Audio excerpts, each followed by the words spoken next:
আস্তে আস্তে শান্ত হও মা, শান্ত হও। আমার কথাটা একটু মন দিয়ে শোনো। ঠিক আছে বলো। এই বাড়িতে যারা গরু চলেছে প্রত্যেককে তুমি প্রণাম করবে। আরে তুমি আমায় কোন গাড্ডা এনে ফেললে বলো তো মাইরি? হ্যাঁ, তোমার মুখ থেকেই তো আস্তে আস্তে শুনছিলাম সারা এটা একটা পঙ্গপালে গোষ্ঠী। এই পঙ্গপালে গোষ্ঠীকে প্রণাম করতে করতে তো আমার মাজায় বাদ ধরে যাবে গো। তুমি আমার কথা এনে ফেললে, আমি থাকবো না। পাগলামি করো না মা, পাগলামি করো। একটু ধৈর্যের পরীক্ষা দাও, একটু ধৈর্যের পরীক্ষা। আমি কি সীতা নাকি যে অগ্নি পরীক্ষা দেবে? একটা সিগারেট ছাড়ো তো। আমি সিগারেট খাই না। আরে বাবা, কলকাতা পুলিশ না হয় তো বেঙ্গল পুলিশ তো ছাড়ো। বেঙ্গল পুলিশ মানে? আরে বিড়ি গো বিড়ি, এইটা আমাদের লাইনের ভাষা গো ভাষা। তুই কেউ না, মুখে গন্ধ ছাড়। কানে কানে দিচ্ছ কান। এখানে কোনো অশ্লীলতা করা যাবে না, কোনো আজে বাজে কথা বলতে পারবে না। এত করে বলা সত্ত্বেও কেন তুমি বুঝতে চাইছো না? তুমি লোকটা হেভি ছাড়ো তো, তখন ওই খেটে মেটে করেই চলেছো। একটা সিগারেট চাইলাম বলে খাই না, একটা বিড়ি চাইলাম বলে হবে না, তাহলে আমি কি নিয়ে বাঁচবো? তোমার কি এর মতন কি মাথা খারাপ হয়ে গেছে নাকি? মাথা খারাপ আমার হয়নি, মাথা খারাপ হয়েছে তোমার। কেন তুমি বুঝতে চাইছো না? এই চৌধুরী ঘরে একটা সম্মান আছে। আমি যা বলবো তাই তোমাকে শুনতে হবে। এতে তোমার মঙ্গল হবে মা, তোমার মঙ্গল হবে। এই রাখো তোমার মঙ্গলের কয়লাকে ঘষে ঘষে করাতে সাদা করা যায় নাকি? আমি অমর হয়ে যাচ্ছি। কেন কেন তুমি আজ এসব কথা বলছো? তুমি না একজন নারী, যে নারী সৃষ্টি করতে পারে সেই নারী আবার ধ্বংস করতে পারে। তাই ধ্বংসের খেলায় না বেঁধে সৃষ্টি করো মা, সৃষ্টি করো। চেয়ে দেখো আগে অসহায়ের দিকে। পর পাইনি মায়ের স্নেহ, পাইনি বোনের ভালোবাসা, শুধু পেয়েছে চাপাকের আঘাত আর বিষ ইঞ্জেকশনে কত বিক্ষত হয়ে গেছে ওর শরীর। ওর মুখের দিকে তাকিয়ে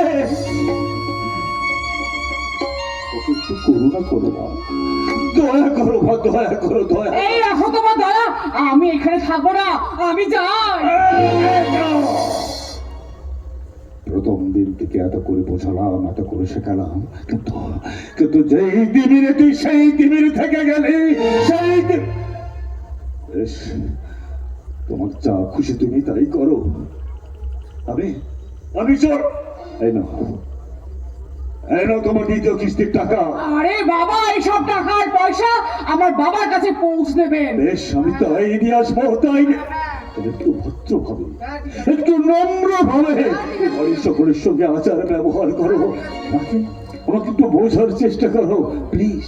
try to understand me and don't cross your limit. তোমাকে বুঝতেছে আমার কি লাভ বলো তো ডাক্তার বাবু? আমি আমার আন্ডারস্ট্যান্ডটা বুঝি, লিমিটেশনটা জানি। স্কুলের চৌখাট পেরিয়ে কলেজে দোলগোড়ায় তো আমিও পা রেখেছিলাম, কিন্তু আমি কি আজকে বলতে পারবো আমি কেন আজকে এই বাড়িতে এসেছি, কিসের জন্য এসেছি? না না না, বলতে পারবো না। কারণ আমি যে অঙ্গীকারবদ্ধ, বিড়ি সুতার গাথা মালায় আমি যে এসব কি বলতে চাইছিস? কেউ শুনে ফেলে তো কেন হয়ে যাবে। তার চেয়ে বরং ডাক্তার বাবু কথা মতো কাজটা শুরু করবি। চল। কই গো আমার শাশুমা, কই গো আমার দাদা ভাই, কই গো? আরে পেন্ডাম করবো। এই বর, তোমার বাড়ির লোকজন গুলোকে ডাকো, আমাকে বরণ করো। তুমি কে গো? হঠাৎ তুম করে ঢুকে চিল্লামিল্লি শুরু করে দিয়েছো। আরে দাদা বাবু, তুমি ফিরে এসেছো। আমি ফিরেছি। এটা কে? আমি তোমার অনেক বউ সালা বিয়ে করো বউ। দাদা বাবু কি বলছে? সালা বল আমি তোর কে? বউ আমার বিয়ে করবো। এই দেখো না আমি কি পড়েছি। এটা কি? শেরওয়ানি। আমি শেরওয়ানি পড়েছি। আমি প্যান্টালন পড়েছি। দেখো না আমি গলা পড়েছি। সবাই দরকার ফটো দিয়েছি। বাকি ডাকে না। ডাকতে তো হবেই। কারণ আমাদের প্ল্যান এই। গিন্নিমা, দিদিমণি কে কোথায় আছেন আসুন, তাড়াতাড়ি আসুন, আমাদের দাদাবাবু ফিরে এসেছে।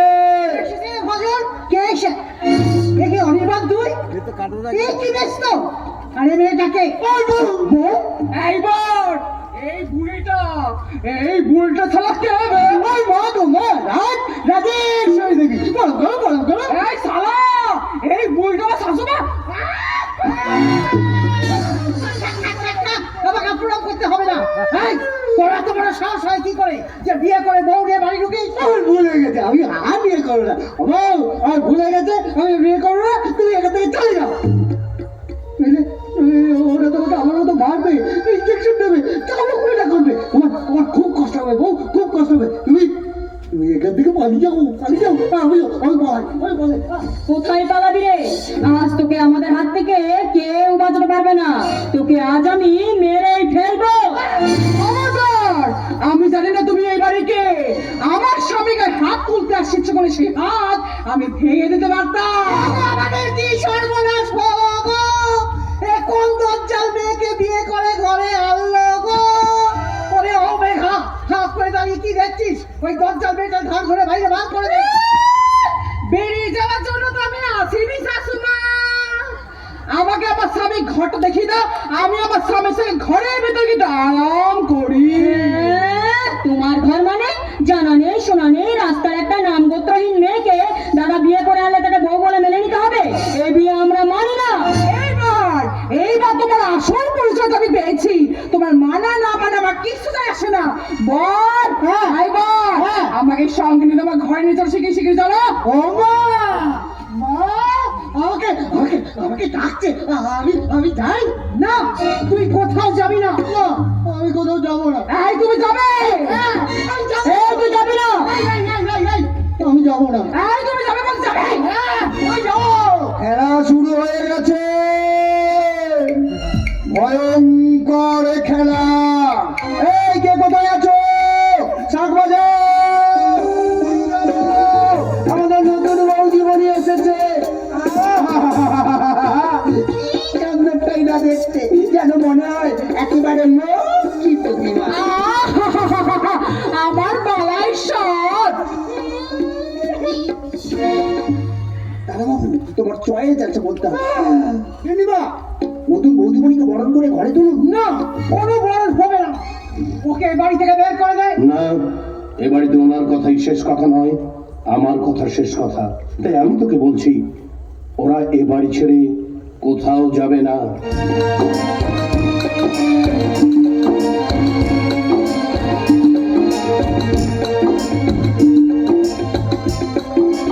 কি বলছো কি? রাস্তার মেয়েটাকে আমাদের মেনে নিতে হবে? হ্যাঁ, মেনে নিতে হবেই, তা না হলেই তোমার বাবার উইল মোতাবেক সম্পত্তি চলে যাবে রামকৃষ্ণ মিশনে।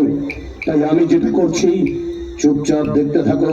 কোনে ভজন, আরে ওদেরকে বরণ করার ব্যবস্থা কর। মালতী বউটা দাঁড়িয়ে শাক বাজাও, যাও।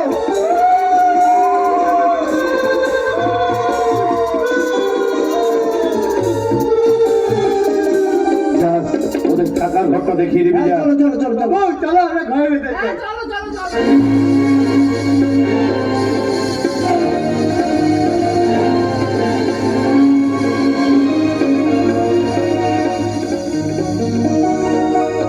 চিরদিন আঁধারে কেটে গেল জীবন, কেউ তো প্রদীপ হাতে কাছে আসে। চিরদিন আঁধারে কেটে গেল জীবন, কেউ তো প্রদীপ হাতে কাছে আসে। চিরদিন আঁধারে পারছি না ওই রাস্তার মেয়েটাকে